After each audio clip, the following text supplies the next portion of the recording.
Hi everybody, welcome to Margaret Llewellyn Quilting. Today we are going to be working on block 3 of Pat Sloan's 2016 My Secret Garden Mystery Quilt Along. So this was block 1. This is Victoria Finley Wolf's fabric, and this is Pat Sloan's. This is block 2, and this is block 3.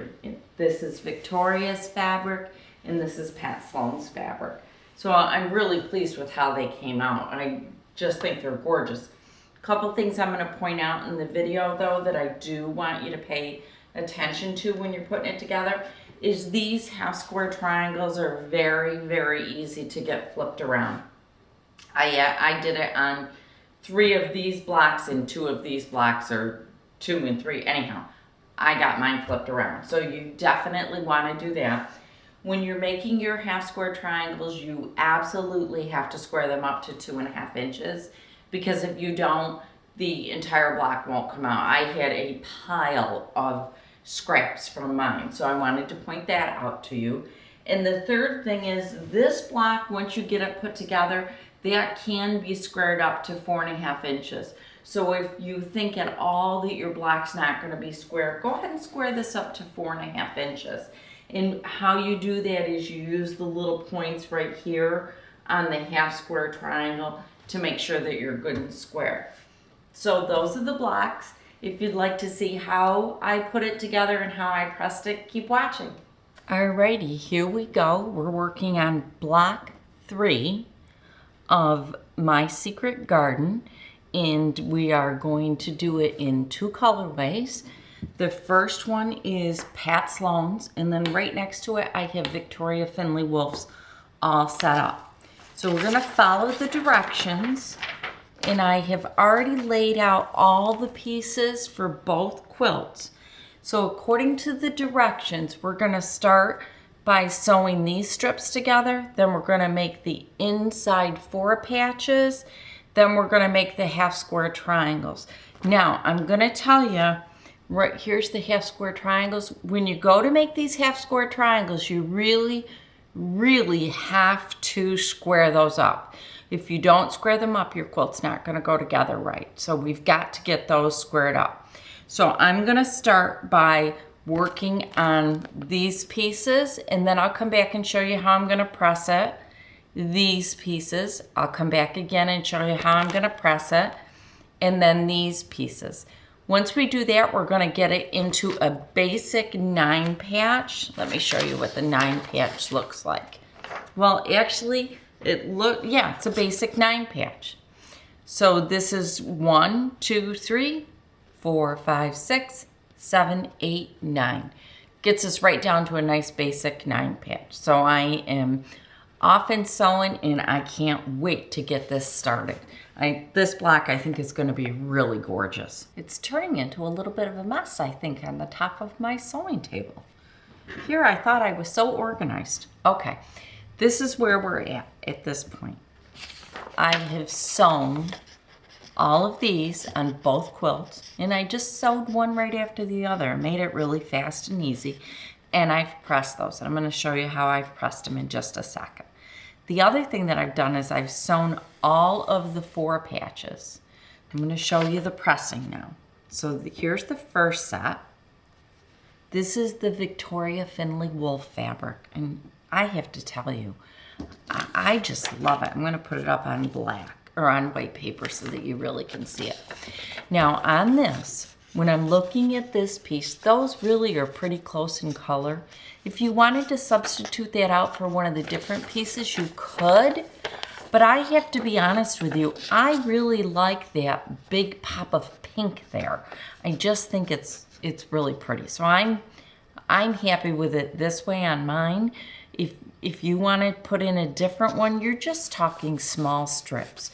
In fact, they were what? I think 2 inches by 6.5 inches. So I'm certain that there's enough fabric in your stash to substitute it if you wanted to. Or enough fabric from what you got in your Victoria Finley Wolf kit. So I think you'll be just fine on that. And then this is, I want to show you how I pressed it. I pressed it out Whenever I can press something so that the smallest piece is laying flat, I do. So I press that one out.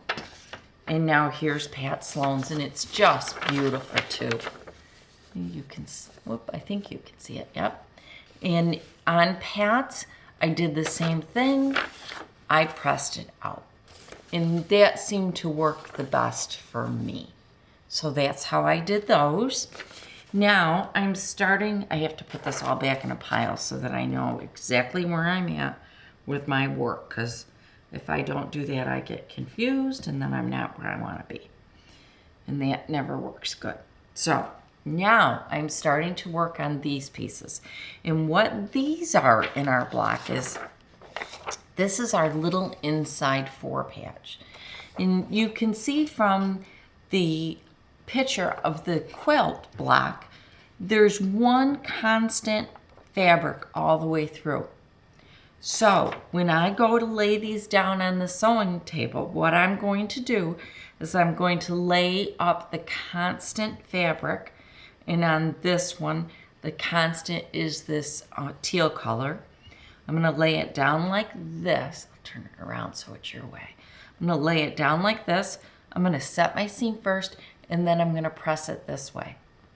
So on Victoria Finley Wolf's, the constant fabric, wait till you see this block. The constant fabric is this. So I'm going to lay all of them down on my pressing table like this. I'm going to set my seams, and then I'm just going to roll it back and press it this way. That way, my seam will press over to this fabric, and when I go and put my two pieces together, my seams are just going to nuzzle up really nice together. So there's that. I'm going to get these pressed, and the next thing I'm going to start working on are my half square triangles. Now don't forget, we have got to square up our half square triangles. It's an absolute must on this block. Okay, so I'll see you in a few minutes. I have both of these laid out, and boy are they bright. But what the next step is, and I'm going to insert a photograph here because I want you to see how much I had to trim off in order to square these up.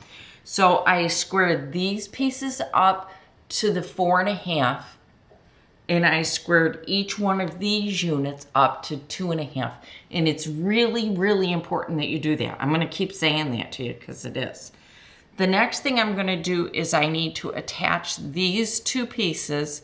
I'm going to do that on all of them, and then when I press them, I'm going to press them this way so that they will nuzzle up next to these pieces or this piece when I put them together. Basic 9-patch. I've got one of them put together and my second one sitting over here.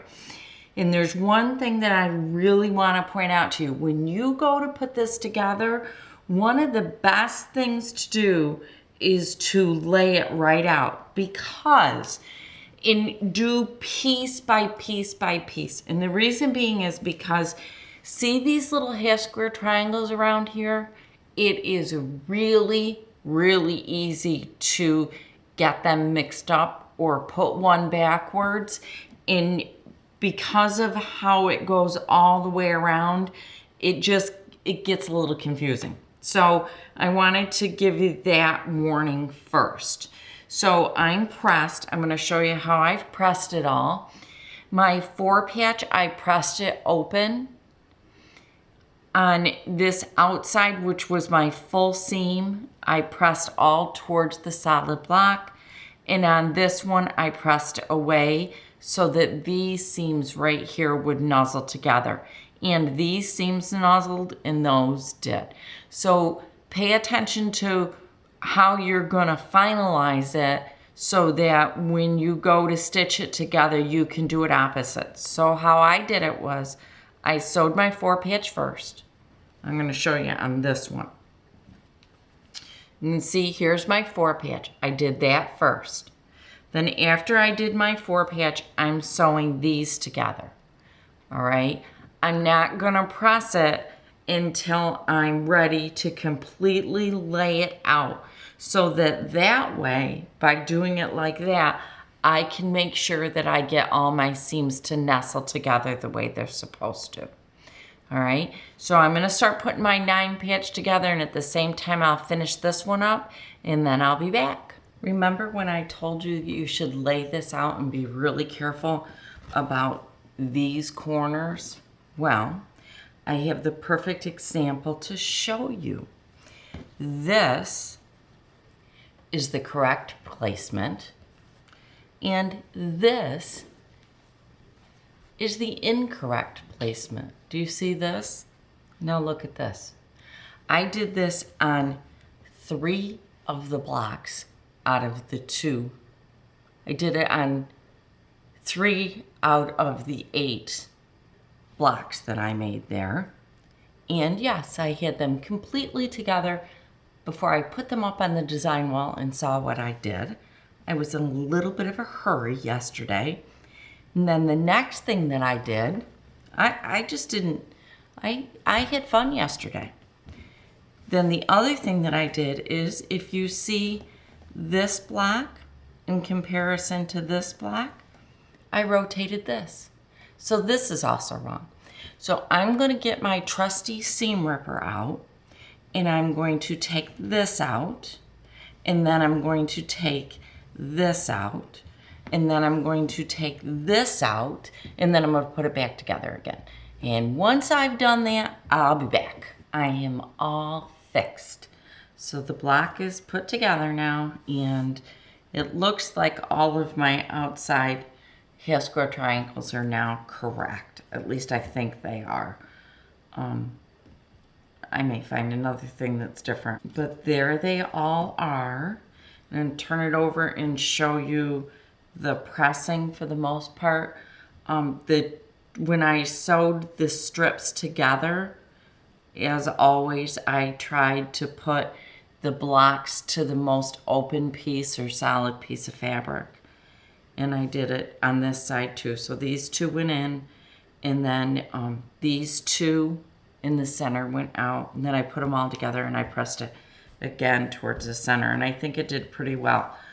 Another tip that you might do when you're putting this together is stop and square these blocks up. I think they squared, they squared up to 6.5 before I put them together. And how I squared them up was, you can see these little points right here, is I made sure that my little points there were my 1/4 of an inch on my ruler.